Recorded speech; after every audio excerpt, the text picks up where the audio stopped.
Hey guys, GHAZZY TV here with another Path of Exile video. This one is one out of many League Starter suggestion videos. And first out of the gate is going to be one of the builds taken from this list. And I'm just going to go from top to bottom and explain the process of these builds. And the first one is the Dark Pact build guide, which will be there will be a link in the descriptions below to the build guides. Check it out. And Dark Pact is one of my favorite builds in Path of Exile next to my Spectre builds. And I've just loved this ability. So first, to outline the differences and the nerfs that we have encountered from 3.13 leading into 3.14 is very few, actually. There has been some minor nerfs across the board to the build, but in general, the most important ones to talk about is Immortal Ambition, as well as the Trigger Wand. I have some gameplay footage here where we're doing a boss.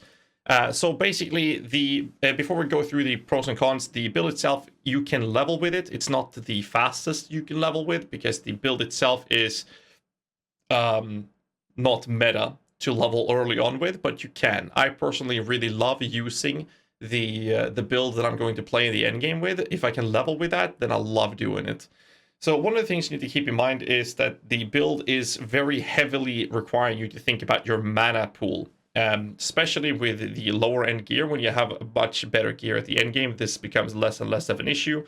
There are some solutions to this, such as crafting on your amulet that skills cost 0 mana when you focus. This will grant you a focus ability on your action bar, which you can use, which will give you a 4-second window where your spells will cost 0 mana. So if you're having some issues with that and you're running out of your mana flask, which should be an enduring mana flask, that is the solution for that end.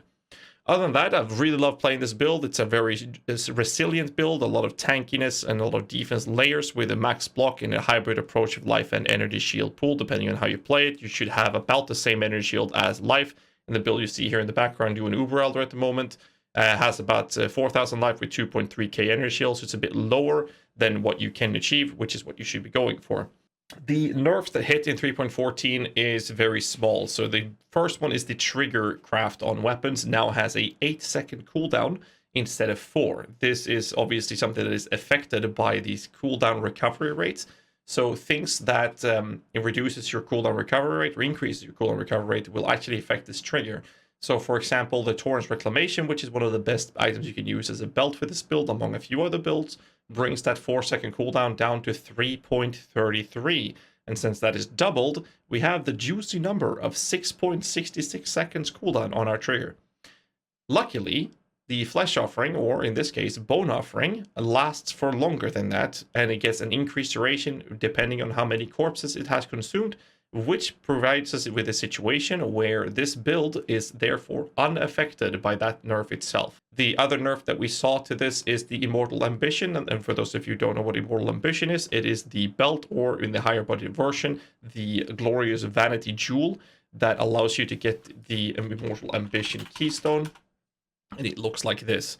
What it does is that it gives you energy shield to start on 0, and you will lose energy shield per second. However, when you are leeching HP and you have max life, your life leech will not stop at full HP, and instead every new instance of leech will apply to your energy shield, which is why the build is so tanky. Is every time you take damage, you're instantly going to be leeching it up. It's super comfortable and nice to play with. I love this Keystone. So basically the nerf to this is that in the past, the leech that you have been provided has been based off your life pool.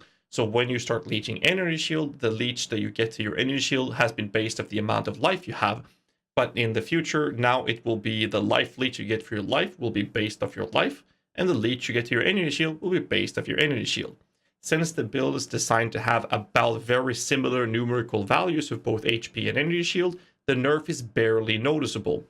However, if your build has a bit lower energy shield than the amount of life you have, the nerf will affect the build in a way that the leech you get to your energy shield will be slightly lower than you've seen in the past. That's the only thing that has happened, and therefore this build will still remain a very solid League starter. And if you do decide to play this build, let me know in the comments below. I hope you guys have use of the guide, and I hope you guys enjoy the build. I'm going to make more of these videos, and I'll try to be as short and concise as possible when it comes to describing these builds. And yeah, that's about it. I do have a small side note. I have actually started adding a lot of crafting guides to help you learn how to craft and craft specific items for your builds. These sections will be added in the gearing section of these guides and have a link to my crafting hub in which there's a lot of generic crafting guides. These are all in, some of them have videos, but all of them are in written form, where, for example, to craft the wand for this type of build is described with a video, as well as a written version with examples and different steps you take to do these type of crafts. So hope you guys have use of these. And yeah, that's it for this video. I'll see you in the next one. Till then, stay safe, keep rocking.